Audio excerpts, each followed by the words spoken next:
నమస్తే, welcome to our channel. నేను ప్రియాంకారావు. నారా లోకేష్ గారు అంటే చాలామంది చాలా రకాలుగా ఆయన అంటూ ఉంటారు. ఒకానొక సిచ్యువేషన్లో పార్టీ ఓడిపోవడానికి, పార్టీకి పరిస్థితి రావడానికి మీరే కారణమని సొంత వాళ్ళు అన్న పరిస్థితి కూడా ఉంది. దాన్ని దాటుకొని యువగళంతో ఆయన ముందుకొచ్చి ఏం నేర్చుకున్నారు అనడానికి ఇప్పుడు ఆయన తీసుకుంటున్న డెసిషన్స్ ఉదాహరణగా నిలుస్తున్నాయి. అందులో ఒకటి రీసెంట్గా మనం మాట్లాడుకున్నాం. పార్లమెంట్లో ఎంతమంది అయితే సభ్యులు ఉంటారో ఆ నియోజకవర్గాల నుండి ప్రతిరోజు డిన్నర్ ఏర్పాటు చేసి ఆ కార్యకర్తల్ని, ఆ నాయకుల్ని, వాళ్ళ కుటుంబాలని పిలిపించుకొని మాట్లాడడం అనేది ఒక్కసారిగా ఎందుకు ఈ విధంగా చేస్తున్నారు అన్న పాయింట్ ఆఫ్ వ్యూలోకి అందరూ వెళ్ళిపోయారు. దీని వెనుక కారణం ఏంటి అంటే అక్కడ ఉన్న ఎమ్మెల్యేలని వాళ్ళని పిలిపించుకొని క్లాస్ పీకడానికైతే కుటుంబ సభ్యులు ఎందుకు, పిల్లలతో మాట్లాడడం దేనికి, అసలు నారా లోకేష్ గారి ఆలోచన ఏంటి, ఏం చెప్పాలనుకున్నారు ఈ కొత్త కార్యక్రమం ద్వారా అనేది. సో దీని గురించి ఈరోజు డిస్కస్ చేద్దాం. మనతో మాట్లాడడానికి ప్రముఖ పొలిటికల్ అనలిస్ట్ సీతారత్నకుమారి గారు ఉన్నారు. ఆవిడ తెలుసుకుందాం. నమస్కారం మ్యామ్. నమస్తే అమ్మా. మ్యామ్, లోకేష్ గారు ఏదైతే కొత్తగా ఒక కార్యక్రమాన్ని చేపట్టారో అందరినీ కూడా ఆశ్చర్యానికి గురి చేస్తుంది. అక్కడ నియోజకవర్గం నుండి ఎంపీలని, ఎమ్మెల్యేలని వాళ్ళని పిలిపించుకోవడం కుటుంబ సభ్యులతో. సరే, వాళ్ళని పిలిపించారంటే ఏదో క్లాస్ పీకుతున్నారా నాయన అనుకోవచ్చు. కుటుంబ సభ్యులు ఎందుకు? కుటుంబ సభ్యులు పిల్లలతో మంచి చెల్లు రాజకీయాలు మాట్లాడుతున్నారంటే నారా లోకేష్ గారి ప్లాన్ ఏంటి అనేది ఎవరికి అర్థం కావట్లేదు. మీరేమంటారు? Strategy, in simple words, it's a strategy. Okay. ఎందుకంటే ఎమ్మెల్యేలతోటి మాట్లాడతాం వేరు, ఎమ్మెల్యే కానీ ప్రజాప్రతినిధుల కుటుంబ సభ్యులను కూడా పిలిచి వారి సమక్షంలో మాట్లాడుతున్నారు అంటే కనుక ఇది ఒక ఆత్మీయ సమావేశం లాగా కూడా మనం చూడవచ్చు. ఎందుకంటే ఇంటరాక్ట్ అయ్యేటప్పుడు ఎమ్మెల్యేస్ అంటే జనరల్గా ఇంటరాక్ట్ అవుతూ ఉంటారు, కానీ ఫ్యామిలీ మెంబర్స్తో కూడా ఆప్యాయంగా మాట్లాడతాం, వాళ్ళ పిల్లల్ని పలకరించడం అనేది he wants to send some message or signals. అంటే ఏ విధంగా అంటే స్ట్రెంగ్తన్ చేసుకోవడానికి ఒక విధంగా చెప్పాలి అంటే కనుక మొత్తం ఓవరాల్గా ప్రజల్లో ఆయనకు ఒక already he proved himself as a leader. ఎందుకంటే ఎక్కడైతే ఓడిపోయారో ఖచ్చితంగా అక్కడి నుంచే గెలవాలి అని ఒక పట్టుదలతోటి చాలా కష్టపడి 5 years అపోజిషన్లో ఉన్నప్పుడు శ్రమించి హీ ప్రూవ్డ్ హిమ్సెల్ఫ్, అందులో నుంచి పైకి వచ్చారు. నౌ హీ వాంట్స్ టు చాలా స్టార్టింగ్ లోకేష్ గారికి ఇప్పటికీ చూస్తే కనుక చాలా డిఫరెన్స్ ఉంది. అంటే చాలా గ్రో అయ్యారు, ఆయన ఒక పొలిటికల్ లీడర్ లాగా ఎమర్జ్ అయ్యారు, చాలా బాగా వచ్చారు. సో నెక్స్ట్ లెవెల్కి వెళ్ళాలి అంటే కనుక ఇంకా చాలా చేయాల్సిన పనులు ఉన్నాయి. ఈ ఏదైతే లీడర్షిప్ స్కిల్స్ ఉన్నాయో, ఏవైతే ఉన్నాయో, ఒక ముఖ్యమంత్రిగా అవ్వడానికి కొంచెం గ్యాప్ ఉంటుంది. He wants to fill that gap.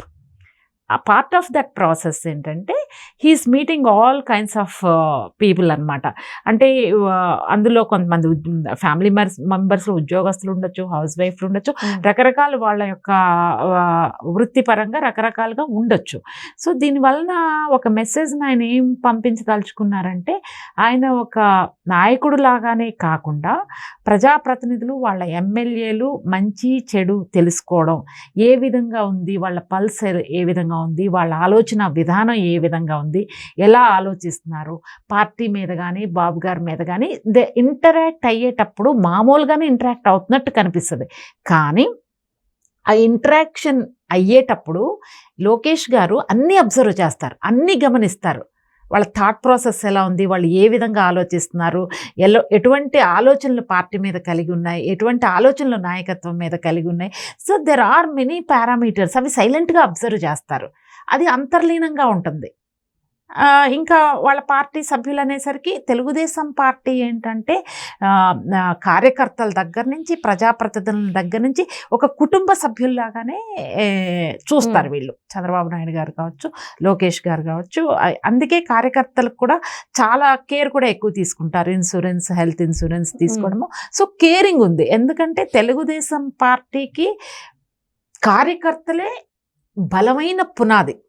సంస్థాగత నిర్మాణం గ్రామీణ ప్రాంతాల నుంచి చాలా పటిష్టంగా ఉన్న పార్టీ ఈ రోజున ఇండియాలో, not only in Telugu states, ఇండియాలో చాలా పటిష్టమైన పునాదులతో కలిగి ఉన్న పొలిటికల్ పార్టీ ఏదైనా ఉంది అంటే కనుక డెఫినెట్గా టాప్ 3లో తెలుగుదేశం పార్టీ ఉంటుంది త్రూ అవుట్ ఇండియాలో.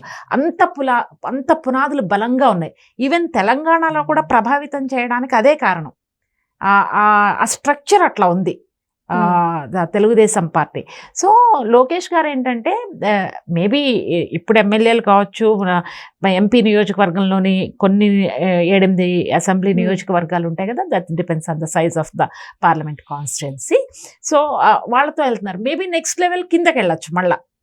అంటే రూట్ లెవెల్, గ్రాస్ లెవెల్, కింద లెవెల్ వరకు వెళ్ళి పర్సనల్ ఇంటరాక్షన్, యూనో ఇప్పుడు ఎంపీలు అవ్వచ్చు, ఎమ్మెల్యేలు, తర్వాత కార్పొరేషన్ చైర్మన్స్, ఇంకా కార్పొరేటర్స్, కింద లెవెల్ వరకు నాయకత్వం ఏదైతే ఉందో, సర్పంచ్లు కావచ్చు, వార్డ్ మెంబర్స్, అంటే దిస్ ఇస్ టూ ఎర్లీ చెప్పడం, కానీ అంతవరకు కూడా వెళ్ళడానికి అవకాశం ఉంది. ఎందుకంటే ఆయన ఒక టాల్ లీడర్ లాగా ఎదగాలనుకుంటున్నారు.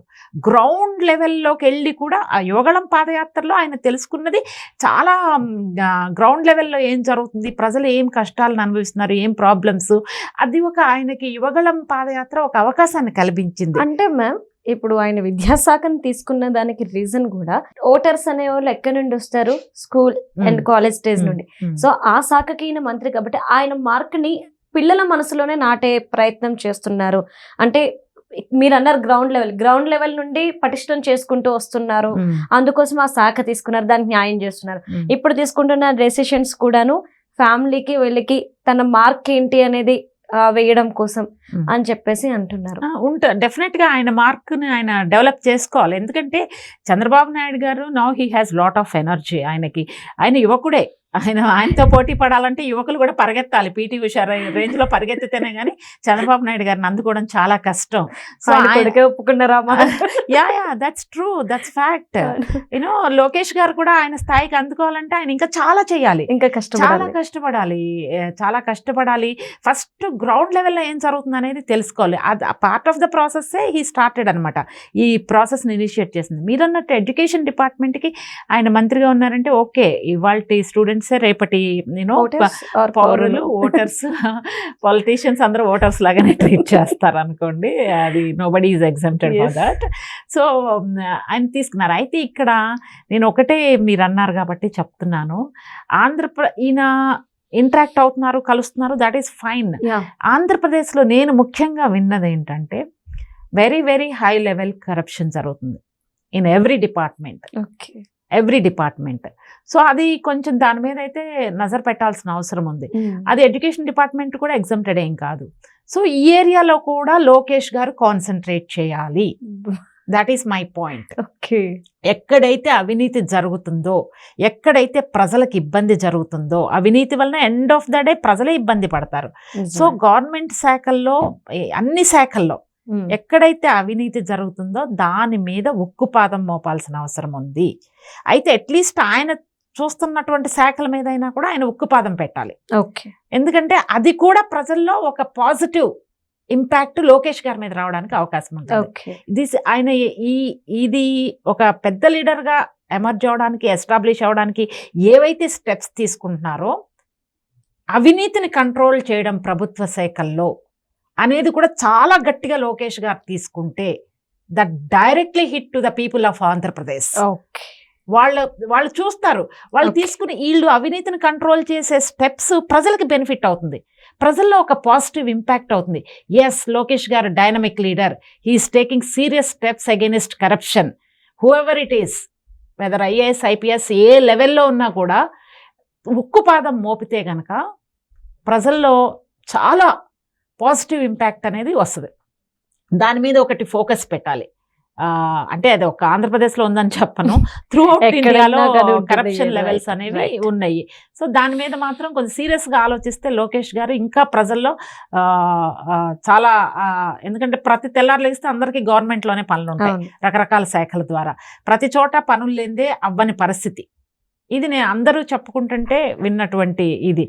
అట్లీస్ట్ ఇది లోకేష్ గారి ద్వారా వెళ్తే కనుక చాలా ఇది ఉంటుంది. ఎందుకంటే ఒకప్పుడు చూస్తే కనుక నిమ్మగడ్డ సురేంద్ర బాబు గారు కొంతమంది విజయవాడలో చేసినప్పుడు ఎస్పీలుగా అప్పుడు వాళ్ళు వెళ్ళిపోతుంటే ప్రజలు యాక్సెప్ట్ చేయాల. నిజమే మ్యామ్. వాళ్ళు తీసుకున్నటువంటి స్టెప్స్, అవును. వాళ్ళు తీసుకున్నటువంటి కఠినమైన నిర్ణయాలు ప్రజల్లో ఏ విధంగా ఇంపాక్ట్ అయినాయి. సో ప్రజలు ఎప్పుడు కూడా గమనిస్తారు. సో లోకేష్ గారు ఈ ఆత్మీయ సమావేశాలతో పాటు కరప్షన్ని కూడా కంట్రోల్ చేయగలిగితే కనుక ఆయన చంద్రబాబు నాయుడు గారి స్థాయికి అందుకోవడానికి చాలా దగ్గరలో ఉంటారని మాత్రం చెప్పచ్చు. Thank you so much. Thanks అమ్మా.